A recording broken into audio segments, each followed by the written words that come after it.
শরীর বন্ধ করার মন্ত্র, বহু শক্তিশালী ইসলামী মন্ত্র। এই মন্ত্রের মাধ্যমে অনেক মানুষের বান জাদু টোনা করে, শরীরে ভূত প্রেত নিয়ে আসে। তখন বলছেন নাক বন্ধন, চক্ষু বন্ধন, হাত বন্ধন, পা আরে দিঘি বন্ধন করি 16 কোষ জুড়ি, দোহাই আল্লাহর কেরামন। সাক্ষী থেকো তুমি ভূত প্রেত ডাইন যোগিনী দেও পরি কাছে আসে, যতজন নাহি যেন কাছে আসে। বন্ধ যতক্ষণ রাত দিন অষ্টপ্রহার, বান্দিলাম আমি দোহাই আল্লাহর।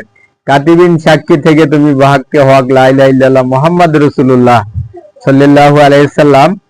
এটার দ্বারা আপনি আপনার শরীরকে স্থায়ীভাবে বন্ধন দিতে পারবেন। আপনার শরীরে কেউ ক্ষতি করতে পারবে না। সে যত বড় তান্ত্রিক হোক, যত বড় আপনার কবিরাজি হোক, আপনার শত্রু হোক, আপনাকে আর ক্ষতি করতে পারবে না। এটা 81 নাম্বার কালাম। এটা হক্কানি তাবিজিয়াত আমিলিয়াত রফিকুন্নেসা বইটির নাম। বইটি নিতে যোগাযোগ করেন। আমি আলম কবিরাজ, আমি আছি চুয়াডাঙ্গা জেলা, জীবননগর উপজেলা, রায়পুর বাজার। এখানে আমাদের চেম্বার। ভালো থাকবেন। আসসালামু আলাইকুম।